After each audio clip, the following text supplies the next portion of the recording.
37, l'ange de l'Éternel campe autour de ceux qui craignent Dieu et les arrache à tout danger. Au moins que maladie est un danger. Le coronavirus, oui, qu'il y a un ange démoniaque.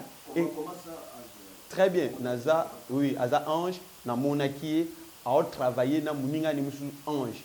Il y a un ange, il y a koboma, muninga na za ange, il y a peur.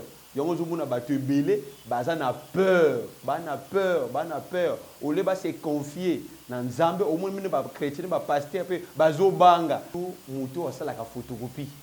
Quand on a monaki na lola, c'est pourquoi même na lola au mona après Nzambe, tu as ba séraphin, après ba séraphin, tu as ba chérubin, après ba chérubin, tu as ba principauté, après ba principauté, tu as ba vertu, après ba vertu, tu as ba puissance, après ba puissance, tu as ba archange, après ba archange, tu as ba ange. Et na royaume il y a ténèbres, ils appellent à bongo. Bango peut pas jouer esprit na bango, ba pesa bango forme ya battu. Pour ba bundisa battu, tu vois to bien bango ba esprit humain. Alors les Congo AL News, première chaîne d'info. Bonjour, balandi ya les Congo AL News. Baitu bazui libaku ya kolanda ndeko tambwe na mokola lelo. Mbote lisusu na ba oyo balanda ki na émission ya lobby.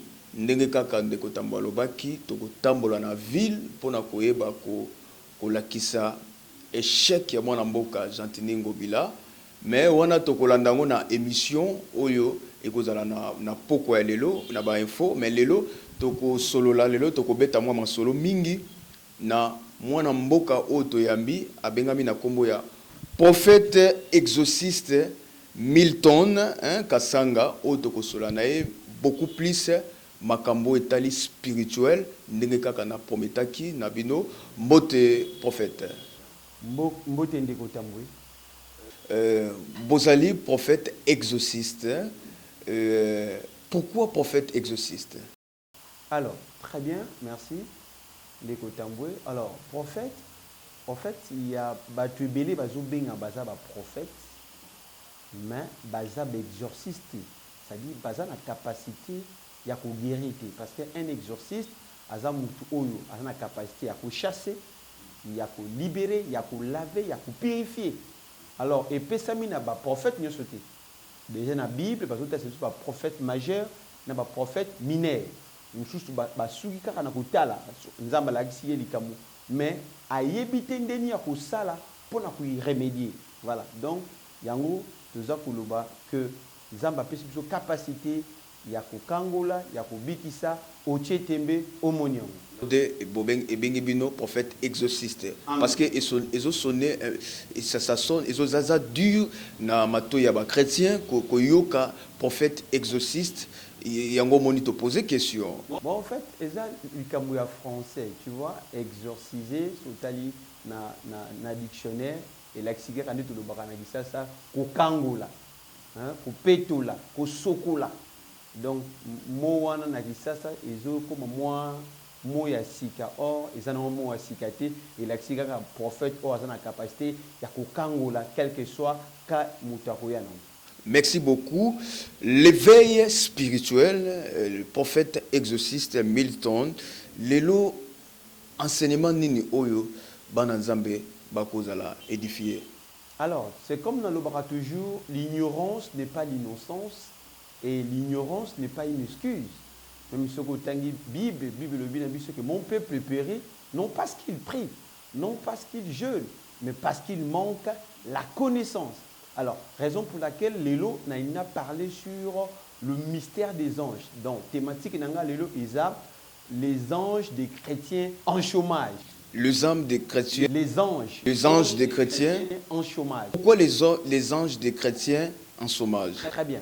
Elle a sait que Bananzam Bébélé n'a pas yamba Yesu, n'a pas accepté Jésus-Christ comme Seigneur et Sauveur. Yesu Massi a s'atteindre qui bon ba ange parce que ba ange baza ba messager il y a providence divine. Ba onde ba yaka ko pesa mbongo esengo to ko bondi la sikoyo mbongo pe bimina poche na yo. To ko bondi la sikoyo miracle salami parce que en alliance na Saint-Esprit Et alliance, on est ça là que non, ceux qui n'ont lobby, bah ange, bah ça quoi accompagner parole ya Moussakoli. Les anges baza ko accompagner parole ya Moussakoli, mais tozonga mamuke avant to kena ba cinéma. Bible za ko talisa biso que Jésus alobaki na kotindela bino mosungi le Saint-Esprit. C'est-à-dire mosungi ndezali Saint-Esprit. Mais lorsque vous parlez que les anges, quel rapport? Est-ce que Saint-Esprit mandait Cécile? Pourquoi les anges en même temps Saint-Esprit? Très bien. En fait, le Saint-Esprit, c'est une personne. À la sagesse, c'est pas bien qu'il ne l'attriste pas. À la connaissance, à la personne, c'est la personne. En fait, à la moutou. À la esprit, à la moutou. Or, les anges, je prends l'enseignement où on a expliqué, bah ange, bah zanani, bah zabanani. Est-ce que par rapport à Saint-Esprit, na ange, et ça la makandenge, nini? Parce que bah ange, bah zabatouté, bah zarabe esprit. Na Bible, bah parle d'étoiles étincelantes. Et quand on parle de la personne même de Jésus-Christ, la personne de Jésus-Christ. Quand on parle du Saint-Esprit, la personne du Saint-Esprit. Voilà la raison pour laquelle, dans l'enseignement, tu peux expliquer dans le rôle, il y a un ange, et il y a commander ange à memelo et lokomoko ou bien à accomplir volonté na yo. Accomplir volonté na yo, mais d'abord avant de combattre na l'enseignement, puisque l'enseignement est kozwa biso ba moins belé, est-ce que beaucoup qui ça la différence il y a esprit humain, les anges et puis Saint-Esprit, parce que beaucoup koloba que Saint-Esprit aza humain, c'est un esprit humain. Alors, est-ce que beaucoup qui ça la différence pour batouba comprendre avant que tu commences dans l'enseignement des anges? Très bien. Et au Ibi, Satan a toujours mouto à ça la photocopie. Quand on est en na lola, c'est pourquoi même na lola au mona après Nzambe tu as séraphin, après séraphin tu as chérubin, après chérubin tu as principauté, après principauté tu as vertu, après vertu tu as puissance, après puissance tu as archange, après archange tu as ange. Et na royaume il y a ténèbres, ils appellent bongo. Bango peut pas job esprit na bango, ba pesa bango forme ya batu. Pour ba bundisa batu, tu vois to benga bango ba esprit humain. Alors, ça les anges déchus. Quand je parle des anges déchus, à cause de l'andoki, à cause de la occultiste, à cause de la moutou, à côté na kati andila ya satana, chiko ba doter capacité wana ya que kotungi sabato to benga kabango ba esprit humain. Mais par contre, le Saint-Esprit, c'est une personne et les anges d'ailleurs dans l'enseignement on a repéré sa mission ba ange, ba ça la mission nini. Même dans la vie à Jésus-Christ, qui a un rôle très important. Même qu'aux onges à Jésus-Christ, on a toujours un rôle très important. En fait, accompagner Jésus-Christ, même temps où il est sur Koufaki, Marthe, pour nous autres, mon conseil, tant qu'il ressuscité, il y a un ange. Pourquoi il y a un Saint-Esprit? Donc, il y a Jésus Christ avant que il soit un ange. Marie a un ange, a un Saint-Esprit. Donc, raison pour laquelle tu as expliqué l'importance de l'ange. Ange parce que l'ange a la capacité de kota bimikuna. Akokota ndako abimi sans même si ndako za ofunguma ya koti. Donc ma pamboli pe belé a bana nzambe eza kokangama. Et ba ange pe bana nzambe belé baza kokangama le cas ya Daniel. Azalaki musali nzambe abako luka nzambe pendant 21 jours azako bondela azako lukelongi nzambe mais apparemment ange naye azaki okangama Gabriel bien sûr. Donc c'est la raison pour laquelle Nzambe a tinagi sikoyo en fait Michael chef de l'armée de l'Éternel parce que tu as besoin na vie na biso tu as besoin il y a autorité spirituelle à cause de la ange à cause de la peu mutu voilà de masolo to beta na kati ya enseignement aussi. Toujours en moi puisque l'enseignement est allé, mais il faut d'abord une question avant de l'enseignement pour na ban Nzambe comprendre l'importance il y a angelou. Est-ce que les alliés sous forme à quoi adorer des anges parce que Bible solo bana Hébreu 5 que mon côté na ange Nzamba benga mwana nae mais les anges ba au service biso sous nanine. Très bien. Alors pour une telle adoration, on adore seulement en fait le Seigneur Jésus-Christ. Alors, ce qui adore le Seigneur, alors comment les anges doivent utiliser comment puisque parce que baza en fait mission na bango ils a ko accompagner biso ko longola biso na tout danger. Bible le dit l'ange de l'Éternel nous en a la Psaume 37 l'ange de l'Éternel campe autour de ceux qui craignent Dieu et les arrache à tout danger. Au moins que maladie est danger. Le tour ba coronavirus. Oui qu'il y a ange démoniaque. Et comment ça très bien, naza oui, aza ange na monaki a travailler na muninga ni musu ange. Il y a ange, il y a koboma, muninga naza ange ya peur. Yongo zumuna ba te belé, baza na peur, bana peur. Ole ba se confier na nzambe au moins mine ba chrétien ba pasteur pe bazo banga parce que au moins na monde spirituel biso lo baka en fait, la découverte est nécessaire pour que la récupération ait lieu. Au moins que tant, au démon au yébité au longa été. Il faut monaï, il faut découvrir. Et nga nazo bangate, nabi mutu nyonso, o azana n'importe quelle maladie, aya ozala musika ozala pembeni okomona tikota okomona ke nzambe na tango o atimbi ba prophète o bazana na capacité ya kokangola ya kobikisa parce que pouvoir wana euti na Saint-Esprit. Zonga mo muke prophète au fongoli sujet moko dans la carte actualité bolobi que Covid-19 ce sont des anges. Question Zalibo, ce sont des anges de Dieu ou des anges de diable? Et puis deuxième question Zalibo, ces anges Covid-19 là, mais moi personnellement je confine parce que des rois ils ont l'accepté la histoire il y a David lorsque Père Sekota qui nous a pas fondé qui David, mais quand on peut expliquer nous les anges on a Covid ce sont des anges de Dieu ou bien ce sont des démons ou comment? Très bien, déjà démons to bien Covid-19 on a za démons. Est-ce que nous avons utilisé des mots pour exterminer la génération moribonde? Regarde ce qui se passe en Europe.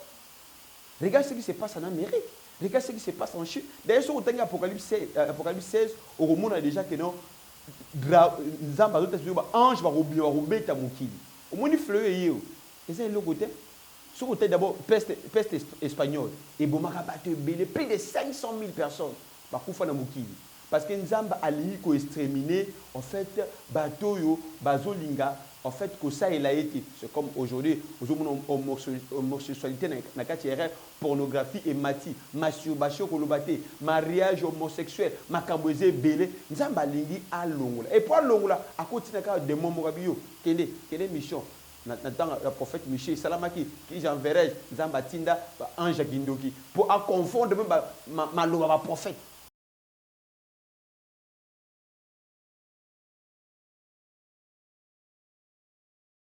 En fait, maladie oyo et parce que nous allons confondre en fait hommes, on va confondre soi-disant chercheurs parce que quand ça va la capacité à publier c'est ce que nous avons appelé si ordre pour boma. Maintenant c'est quoi question de tous les alibos. Maintenant il y a des pasteurs de bishop aujourd'hui ba côté ba retraite et belé. Maintenant aujourd'hui Zambé pas ko lingate ba na belé ba sila. Même David tant appelera qui solution Joamaki.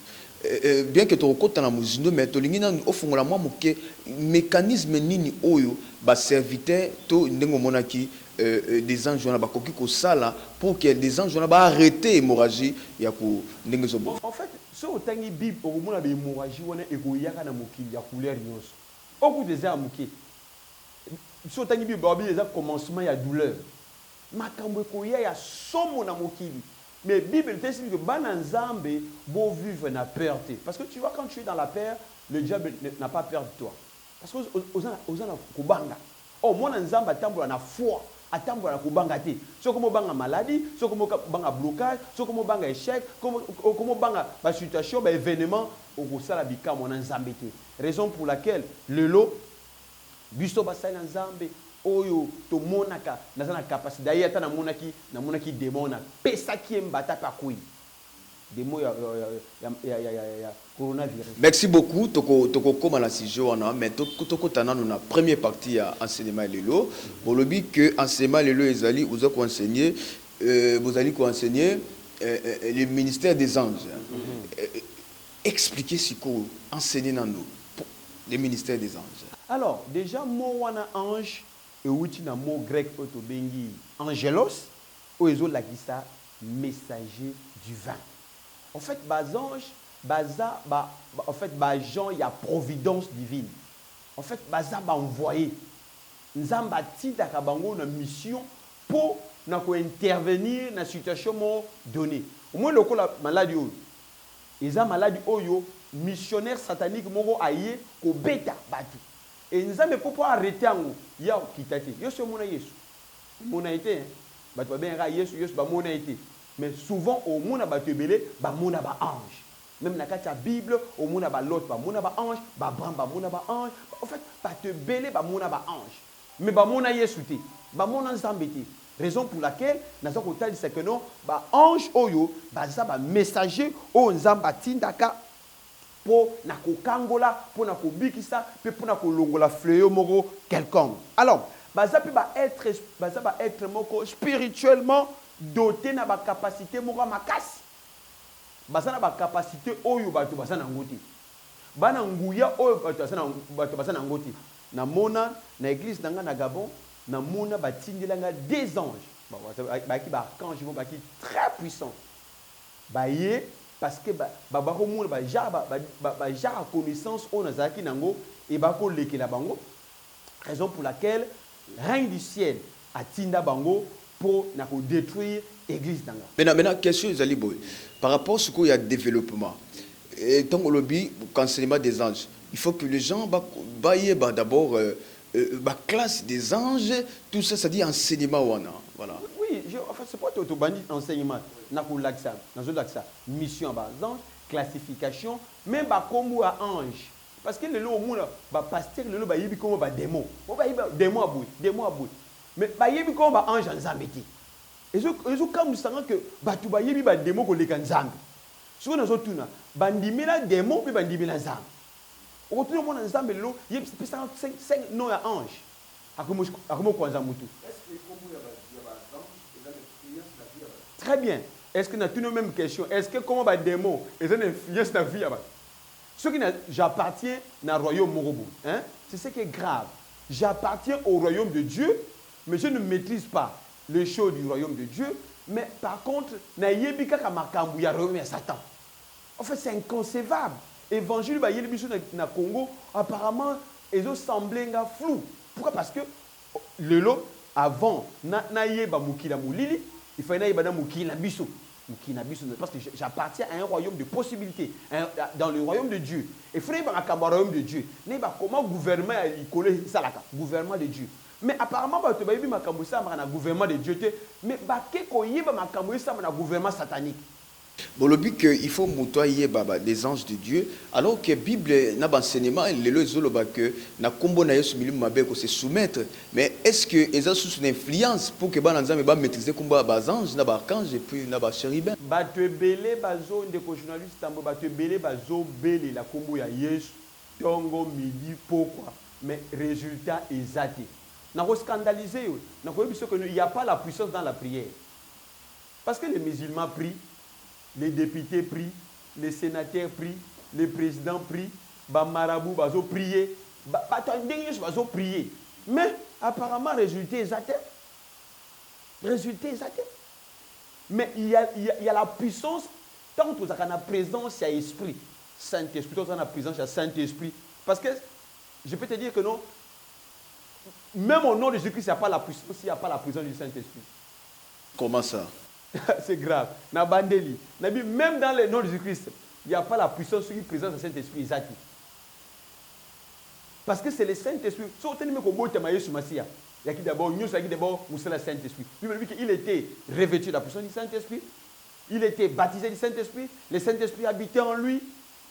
Même ses attributions. Il y a qui a Saint-Esprit, ses attributs. Il y a qui Saint-Esprit. En fait, même miracle, on a démontré, on parler sur le Saint-Esprit dans la vie de Jésus. C'est comme le Lopé n'a parlé sur les anges dans la vie de Jésus. Maintenant, Toko Manando, en tout cas, tout le monde qui est un moto, c'est que l'enseignement est un mozindé, qui a 2 ans. Question Zalibo. Ils ont combien de types des anges, des archanges, et puis, moto koki komiye bandeni ke ba ange ne ba comme fonctionner parce que tout à l'heure outre ko ba ke ba ange belé baza ba fonctionner et baza en chômage. En fait na famille ensemble tous a 9 familles ya ba ange nakasi toi toujours qui ne m'enseignement au malembe na ko expliquer na ko pesa ba kombo surtout ba chef lokola sotali ange babengi Métatron musani zakanini sotali ange lokola fait Michael ange su comme ni Adonai na kopesa même ba lettre ba ange bazalaka nde ba fonctionnaka ndenge nini ange dans ange kana mission na ye ba ange à stérilité comme yenani raison pour laquelle au moins tu eu makambo royaume té royaume de Dieu to yibi angoté afu to lu ko yiba makamba démon oh démon inquive oh sukif c'est bien mais il y a biso ba ange o baza ba Jean o nzamba tindaka parce que tout le monde a nzamba té nzamba tindaka bango pour ba kopambola biso nzamba tinda bango pour pas protéger biso raison pour laquelle on ba l'ange de l'Éternel quand autour de ceux qui craignent l'Éternel et les arrache à tout danger. Maladie, à danger, échec, à danger, blocage, à danger. Donc, nous avons Jésus-Christ, parce que Jésus-Christ a zappé mon congé. Maintenant, question Zali Boye, des anges na kati ya vie à Moutou, ndenge Saint-Esprit fort dans la kati ya Moutou, en même temps que le Seigneur Jésus a kokoyate, il faut des anges dans la kati ya service à Moutou. Maintenant, ce que ni ça, puisque les lois a beaucoup plus de questions, mais enseignement zobanda na mikolezoya. Maintenant, question Zali Boye, ni ça la que na vie à Moutou. Ange azala na chômage et puis deuxième question ezali bo comment mutako koyeba ke na vie na ange azali na chômage. Très bien. Et donc ça la kake moto azana ba ange mais ba ange wana baza en chômage et ça la première chose à fondement au racine bisika mutauta ba famille belé surtout na biso ba africain ba papa na biso ba koko na biso ba sala kindo ba teka bana ba consacrer bususu.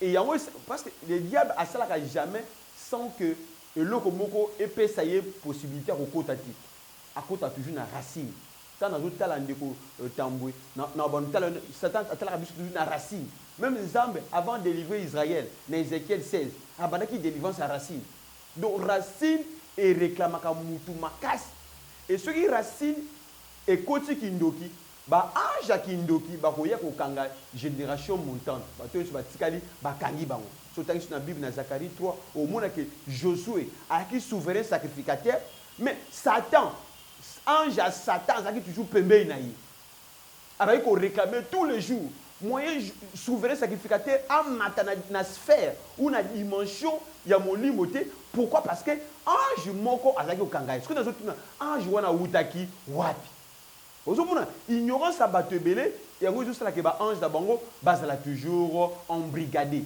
enfermé ozo bondi la comme ozo bondi la té moi-même j'avais expérimenté cela s'il vous plaît j'avais expérimenté cela pourquoi parce que nazo bondi là nazo lukanzambe mais apparemment c'était difficile mais tout le monde dit attends comment expliquer je parlais de nouvelles langues nazo bondi sur ita nazo bondi obi que oui oh moussa d'ensemble. Mais je ne savais pas que j'étais embrigadé. Bakanga ba ange tanga, na reine ya côte, na ba sirois, na ba sirène, ya liboté à papa, pe liboté à maman.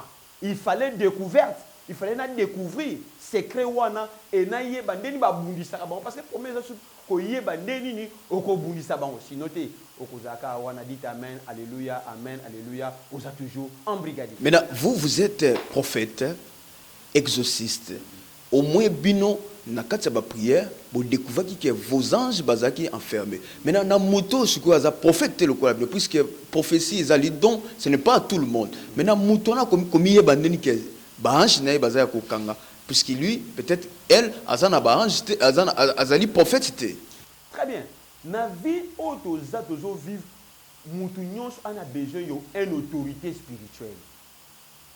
Au moins tant bakangaki Gabriel o nzamba tindaki et pas ya Daniel il fallait nzamba tinda sous autorité spirituelle moko alekaki Gabriel na makasi donc bien aimé nana lobaka tu ne peux pas te sauver seul tu peux que te perdre okoko miboma okoko midikisa yo moko te on a besoin ya mutu moko autorité spirituelle moko na vie na yo oyo akolandela makambo na yo parce que même nga avant na koma o naza dans l'autorité spirituelle.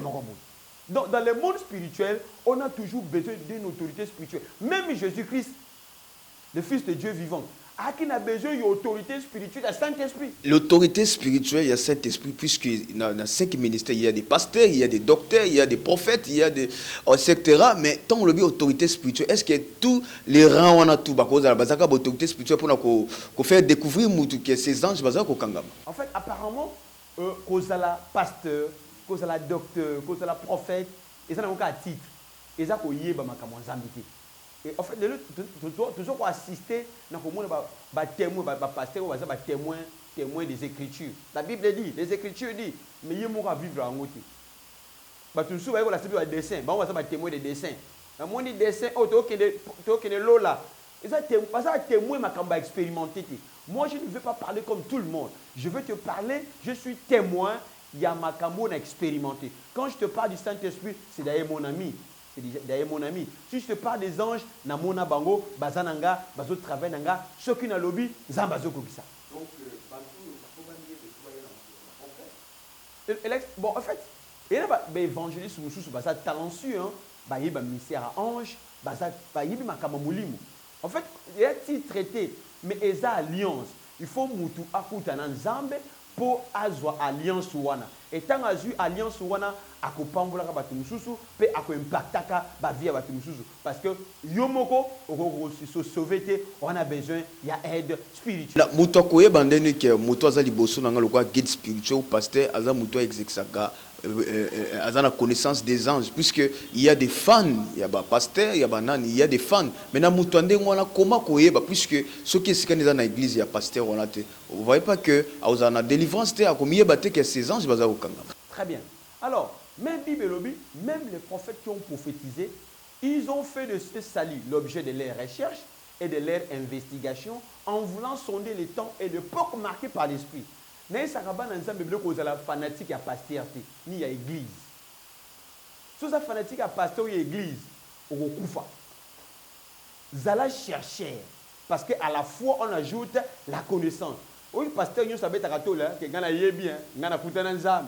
Mais na ko yokaye na biloko azobimisa ndo ko yeba que o ya kutana nzambe o pa kutana nzambe te o azali ka mutu aza moins copie c'est quoi moins copie azo copier ka baninga tant avec moninga chetembo ye pa landi dans ce livre en fait mais yemoko raconte na Saint-Esprit et salamate donc ils ont senga bana nzambe belé ya ko sala d'abord recherche premièrement deuxièmement don il y a discernement ko senga molimo santu apeso don il y a discernement pour yeba qui est véritable homme de Dieu o ko kende o ko se confier.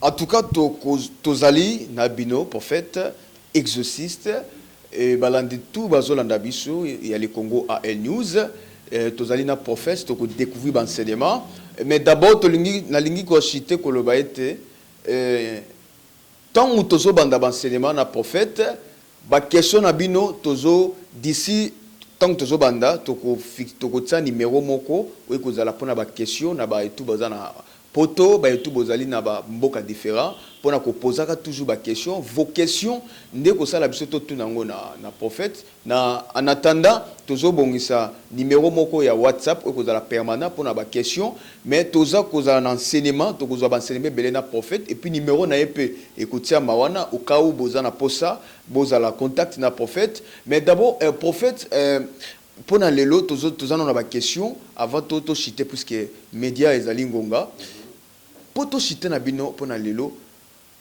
na pose ba question to poser nini o bokoki ko baksa na bana nzambe bazolanda biso pour na émission ya lelo parce que bazolanda biso en direct. D'accord. Alors tu ça bana nzambe que discernement il y a esprit est très important pour au discernement. Mon problème est au wumela pour kutana mutamade. Obi oro c'est un bon fermier. Vous avez un bon cultivateur. On a un engrais chimie à bien. On a un engrais chimie à bien. On a une machine. On a une nuance. Mais ce qui m'a belé aux ololé là. Et ça, il y a un béton. Je pense que et le comment il marathé na kati il y a ma belé wana parce que aux la place béton et ça. Rose en église mais église où les a béton. Ciel nango est ouvert. Ils a fermé plutôt. Et donc, au rebond, comme si Nzambe a ça la raté, or Nzambe a ça la serviteur, Oyo a ça l'alliance na bango, ceux qui abandonnent, au rose de la musique, comme vous appelez, dans ça la travail, dans ça la musique, comme vous appelez, résultat, ils ont toujours qui toque. Merci beaucoup. On est allé prophète exorciste Milton Kasanga. Il y a mission camp du Saint-Esprit. On est allé église au place ya Kambaka balandi ya le Congo AL News ba itu bazuli baku ya kolanda biso to lobaki ete ezali enseignement, ezali programme yasika, le veille spirituel politique, c'est-à-dire beaucoup plus des hommes spirituels, bah, qui exercer la spiritualité, et beaucoup plus les politiciens, qui ont la connaissance, bah, politiciens vague, hein, on a tout ce qui est l'émission de Kotambo, il y a les Kakana, mais awa, l'émission beaucoup plus des hommes, qui apporter un plus pour l'intérêt, il y a Mokili Mobimba, et ça qui de Kotambo, il y a Pesa Kibino, émission et lelo na invité na biso prophète exorciste et puis na sima caméra zalaki ndeko Gilva Mukanya na ndeko Papi Nzombo ba question bandeko balandi beaucoup poser belé mais tozo tsa numéro moko oyo kozala pona ba question mais tozo développer na prophète bo s'abonner ba et tout bolandi biso lelo o bo s'abonner te puisque prophète tozanaye tokozanaye puisque za belé o toko apprendre à quoi enseigner na bana nzambe. Il y a aussi des surprises agréables na basali mususu et belé ya nzambe. En attendant ngai ndeko Tambwe na lobi ete botika la malamu. Les Congo AL News, première chaîne d'info.